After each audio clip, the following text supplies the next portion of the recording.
Today is January 4th.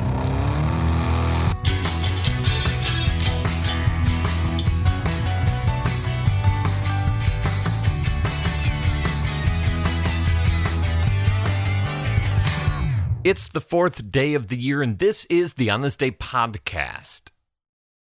Born on this day in 1809, French educator and inventor of Braille, Louis Braille, or as we call him in America, Louis Braille. He's born in Couvray, France. His father is a saddle maker. He works with leather and has a variety of tools in his workshop to use while fashioning the leather. As a toddler, Louis Braille spends a lot of time in his father's workshop. When Braille is 3 years old, he's playing with some of his father's tools, trying to make a hole in a strip of leather with an awl. He leans down very close to the leather to carefully watch as the long, sharp-pointed awl presses down on the hide. But when he applies pressure on the tool, the awl slides off the leather and strikes Braille in his eye. The eye becomes infected, an infection that soon spreads to his other eye. And though he recovers from the infection, he loses his sight in both eyes and is completely blind by the time he is 5. The world goes dark for Braille, but he does not retreat from the world around him. He's exceptionally bright and curious and creative. He learns his way around town using walking sticks made for him by his father. In 1819, 10-year-old Braille is sent to the Royal Institute for Blind Youth in Paris, where for the next 30 years he will be first a student and later a teacher. The institute's founder, Valentin Aoui, teaches a system of his invention designed to help the blind read. Aoui is not blind, he's sighted. So while the core concept of his system is functional, embossed impressions on paper that the blind run their fingers across to read, it is not a utilitarian system for the blind, since the letters used in Aoui's system, which are clearly visible to the sighted, are difficult for the blind to decipher with the fingertip. But it's Aoui's school, so Aoui's system prevails. There's no way to write with Aoui's system, so in order to write letters home to his family, Braille is given leather cutouts of letters to trace on paper.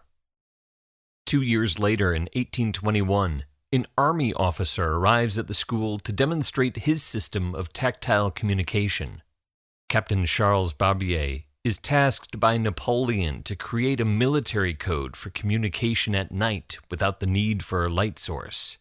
Barbier creates a method called night writing, which is comprised of sets of 12 embossed dots and dashes to represent 36 different sounds.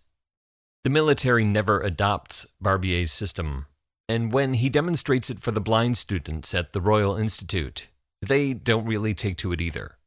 Barbier's dots are arranged in 2 columns of 6 dots each, which are impossible to read without having to move your finger. This, Louis Braille recognizes right away. Braille also realizes that by representing sounds rather than letters, Barbier's system is limited and ineffective as a teaching and learning tool, and it's just too complicated. Louis Braille sets about devising his own system of communication using the sense of touch. It takes him 2 years to perfect it, but by 1824, he has nearly completed his system of 6-dot cells, with each letter of the alphabet represented by a different configuration of the 6 dots, which can be read with the touch of a fingertip without having to move the finger. Louis Braille is 15 years old. He uses an awl, much like the one that blinds him at age 3, to create the patterns for his letters. And he even devises a writing solution, a slate and stylus that has 2 metal strips running across the slate to maintain straight lines of dots for clarity.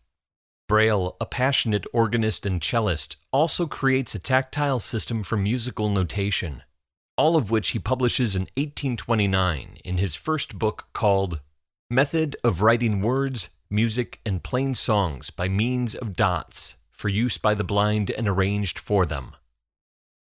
Louis Braille, born on this day in 1809, inventor of the tactile writing system for the blind, which is later named for him, spends the rest of his life perfecting his system, revising it, and devising decapoint, a method for the blind to write in Braille with the letters reproduced in standard alphabet for the sighted to read.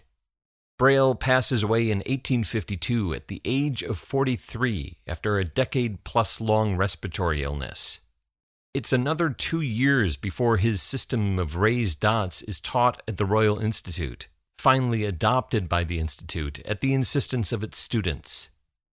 And it's another 30 years before Braille is in regular use around the Western world in the 1880s. It isn't until 1916 that Braille is officially put to use in schools for the blind in America. Many believe this long curve of adoption is because Braille is difficult for sighted people to read. There are 361 days left in the year. On This Day is produced by me, Dave Schultz. Thank you very much for listening. Born on this day in 1932, Clint Hill, Secret Service agent best known for jumping on the back of the presidential limousine in Dealey Plaza, trying to place himself between the limousine's occupant and the shooter in November 1963 during the Kennedy assassination. And born on this day in 1943, historian and author Doris Kearns Goodwin, best known for her book on Lincoln called Team of Rivals. So if you're still listening, how about them Bills? Talk to you tomorrow.